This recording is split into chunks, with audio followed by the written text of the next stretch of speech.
Good morning. कल की class में म्यूचुअल इंडक्शन बताया था हमने। म्यूचुअल इंडक्शन का मतलब अन्योन्य प्रेरण। अन्योन्य प्रेरण क्या है, अन्योन्य प्रेरण की घटना होती क्या है, ये कल बताया था हमने।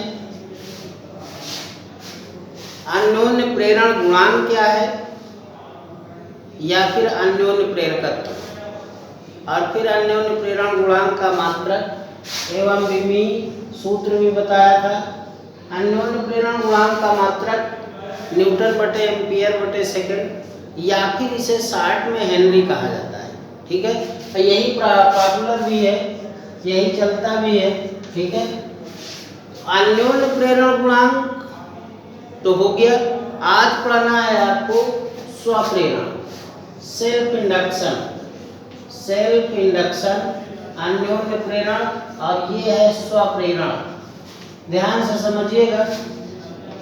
अब चूंकि अन्योन्य प्रेरण अगर आपने बहुत अच्छे से पढ़ा है, अन्योन्य प्रेरण आप बहुत अच्छे से जानते हैं, तो स्वप्रेरण तो अपने आप आ जाता है।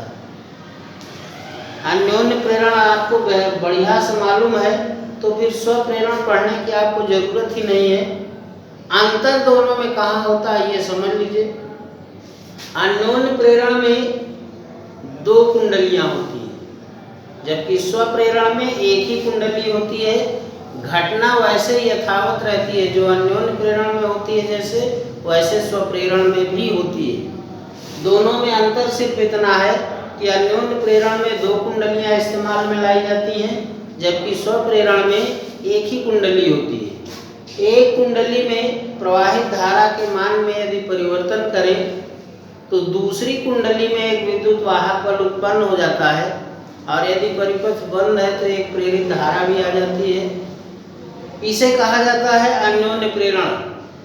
ठीक है, अब स्वप्रेरण में जिस कुंडली में धारा के मान में परिवर्तन करते हैं, यदि उसी कुंडली में एक प्रेरित विद्युत वाहक बल उत्पन्न हो जाता है तो इस घटना को कहा जाता है स्वप्रेरण। बस अंतर यही है, धारा के मान में परिवर्तन करेंगे, चुंबकीय प्रेरित विद्युत वाहक बल उत्पन्न होगा, कुछ भी अंतर नहीं, सिर्फ कुंडली एक हो जाएगी। इसीलिए इसे कहा जाता है स्वप्रेरण। अपने में यदि एक ही कुंडली में, उसी कुंडली में धारा के मान में परिवर्तन करें और उसी कुंडली में एक प्रेरित विद्युत वाहक बल उत्पन्न हो जाता है, तो फिर कहा जाता है कि ये स्वप्रेरण की घटना है। अब कोएफिशिएंट आप, जैसे कल हमने कोएफिशिएंट बताया था, तो इसका भी कोएफिशिएंट है। तो कोएफिशिएंट ऑफ सेल्फ इंडक्शन, या फिर इसे कहा जाता है self inductance. Self inductance, inductance स्वप्रेरकत्व तो कहा जाता है। स्वप्रेरण गुणांक कहिए या फिर स्वप्रेरकत्व तो कहिए। यदि कुंडली में धारा I प्रवाहित हो रही है और कुंडली से बद्ध चुंबकीय फ्लक्स फाई है, चुंबकीय फ्लक्स फाई है, फेरों की संख्या यदि n हो, ठीक है, तो ये फिर फ्लक्स ग्रंथिताओं की संख्या हो जाती है। पहले 2 दिन से हम लगातार ये लेक्चर्स बता रहे हैं। यदि चुंबकीय फ्लक्स पाई हो और कुंडली में फेरों की संख्या n हो, तो ये फ्लक्स ग्रंथिताओं की संख्या है और ये प्रवाहित धारा के अनुक्रमानुपाती होती है। कुंडली में प्रवाहित धारा के ये क्या है, अनुक्रमानुपाती है। या n phi equal to L I, n phi equal to L I, जहाँ पर l एक अनुक्रमानुपाती नियतांक है और इसी नियतांक को कहा जाता है स्वप्रेरण गुणांक या स्वप्रेरकत्व। स्वप्रेरण गुणांक या स्वप्रेरकत्व। यहाँ से इसकी डिफिनीशंस भी बहुत बढ़िया से निकल आएगी।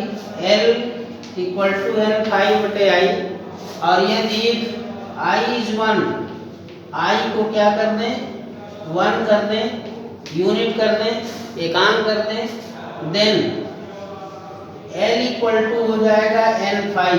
तो यहाँ से आप परिभाषा लिख लीजिए इसकी, स्वप्रेरण गुणांक या स्वप्रेरकत्व की। जैसे कल मैंने बताया था अन्योन्य प्रेरण का सबसे अच्छा उदाहरण ट्रांसफार्मर होता है, उसी तरीके से स्वप्रेरण का सबसे अच्छा उदाहरण आपका चोक कॉइल है। ये ध्यान रखिएगा क्योंकि वन लाइनर क्वेश्चंस हैं, परीक्षाओं में आते भी हैं।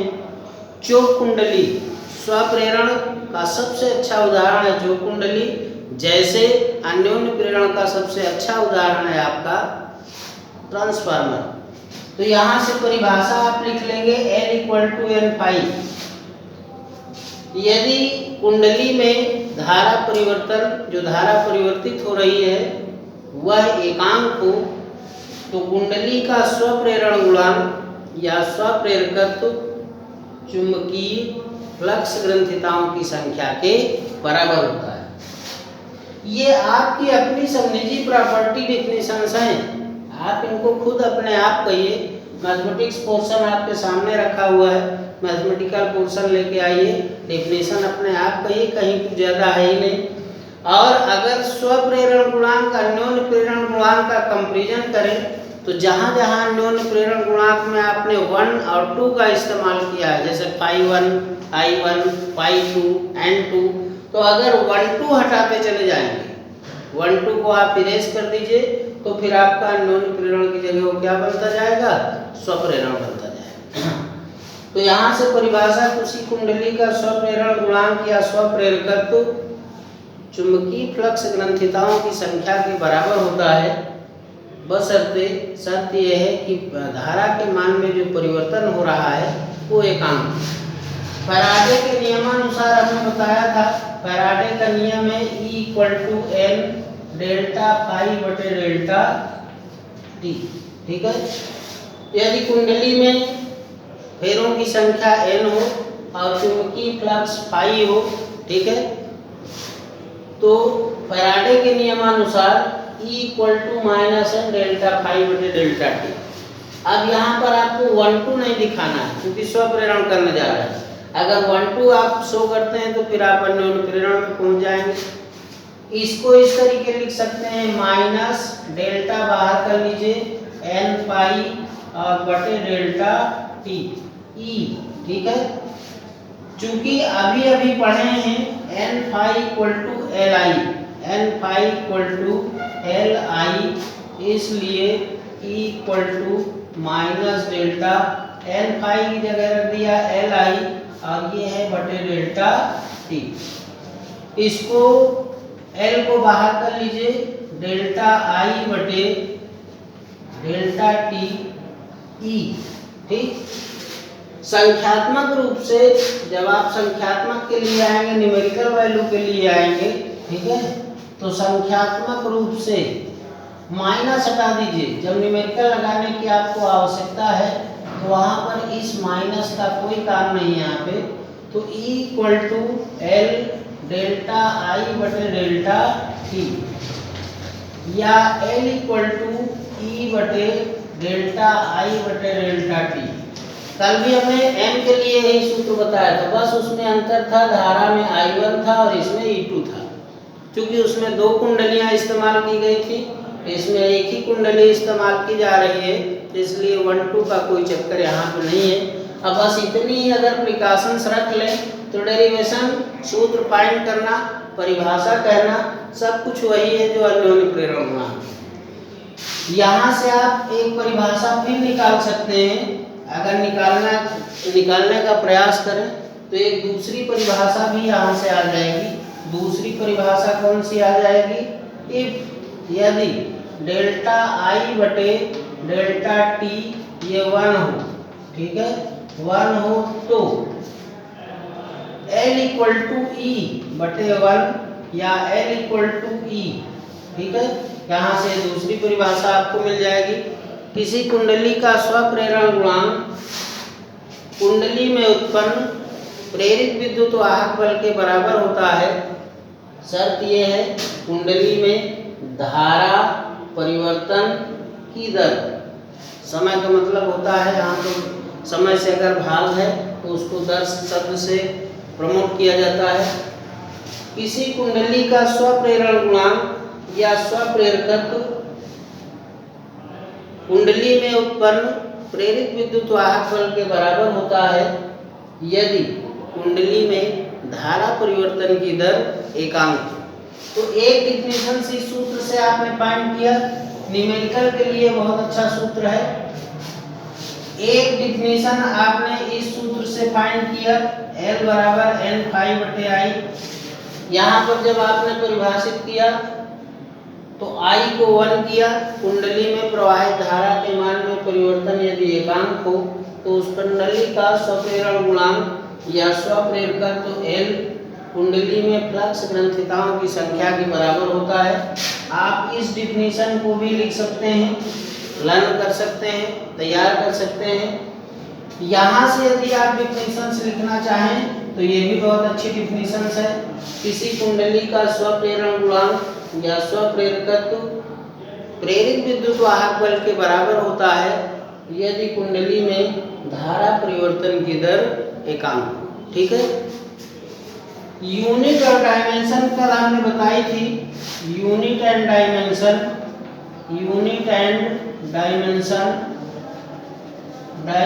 ऑफ एल की कहिए या एम की कहिए, दोनों की यूनिट और डायमेंशन सेम है, कुछ भी अंतर नहीं है।